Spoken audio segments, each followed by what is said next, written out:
Welcome to Samaras TV. Kwentong buhay sa ibang daan. Sa isang maliit na baryo ay naninirahan si Aling Rosa, isang biyudang ina na buong buhay ay inialay para sa kanyang tatlong anak na sina Marco, Lisa at John. Mahirap lang sila noon. Naglalabada si Aling Rosa sa umaga, nagtitinda ng gulay sa hapon. At kung minsan ay naglilinis ng bahay ng mayayaman para lang mapakain ang kanyang mga anak. Kahit gutom siya, inuuna niyang pakainin ang mga anak.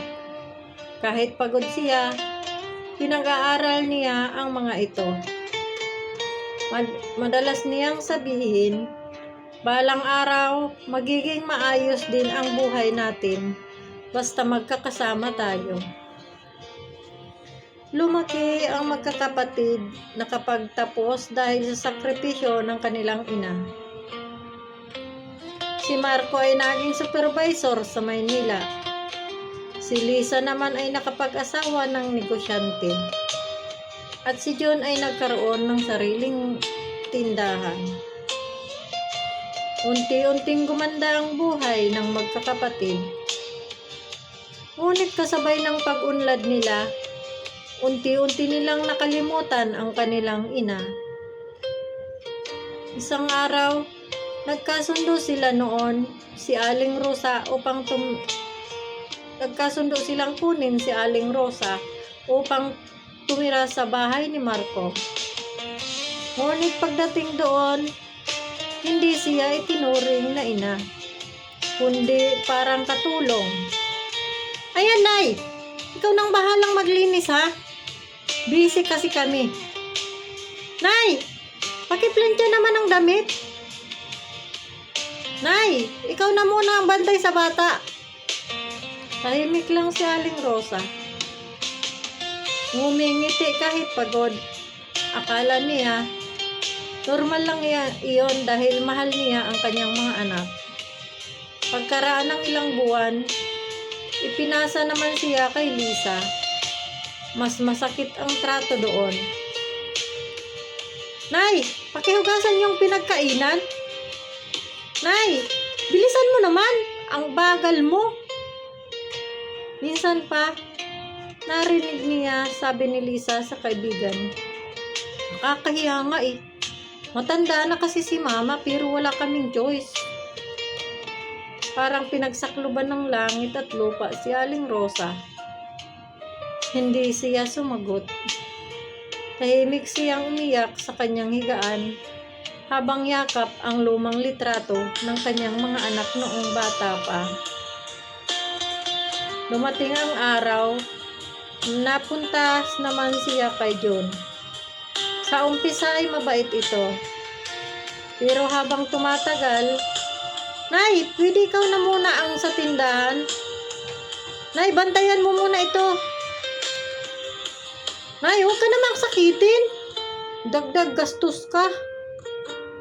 Masakit man, tinis niya ang lahat.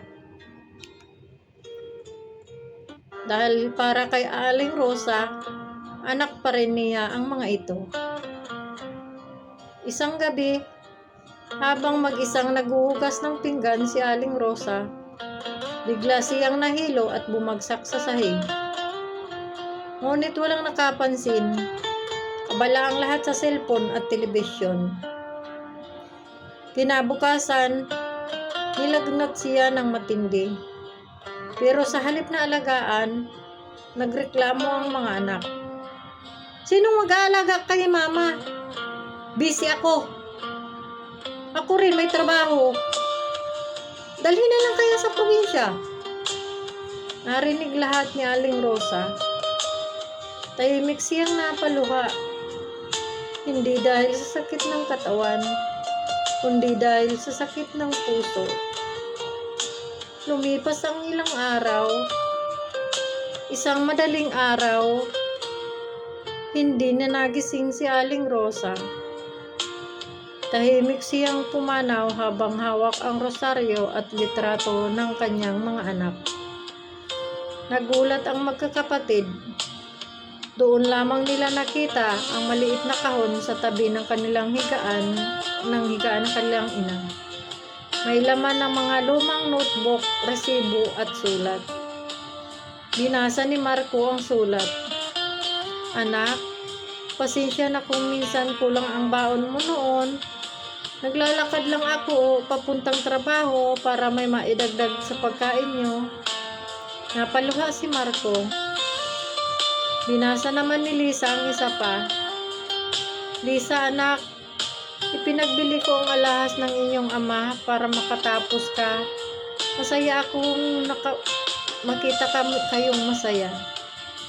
Nanginig si Lisa habang umiiyak. At si John, nakita ang lumang resibo ng ospital. Nakasulat doon na hindi ipinagamot ni Aling Rosa ang sarili niyang sakit noon, para lamang may maipambayad sa tuition niya. Biglang bumuhos ang luha ng magkakapatid. Ngayon lang nila naisip ang lahat ng hirap, lahat ng sakripisyo, lahat ng pagmamahal ng kanilang ina. Ngunit huli na ang lahat. Sa burol ni Aling Rosa, walang tigil ang iyak ng magkakapatid. Paulit-ulit nilang sinasabi, "Patawad, Nay, patawad." Ngunit hindi na sila masasagot pa ng kanilang ina. Pagkaraan ng ilang buwan, nagbago ang buhay ng magkakapatid. Natutunan nilang magmahal, magpakumbaba at tumulong sa matatanda sa kanilang baryo. Nagpatayo sila ng maliit na bahay ampunan para sa mga inang pinapabayaan. At sa harap nila ay may nakasulat, "Ang pagmamahal ng ina ay hindi kayang tumbasan ng anumang kayamanan." Ang aral po sa kwentong ito, habang buhay ang ating ina, iparamdam natin ang pagmamahal at paggalang ay ang pagmamahal na hindi natin naibigay habang may pagkakataon pa. Kasabihan nga, aanhin pa ang damo kung patay na ang kabayo.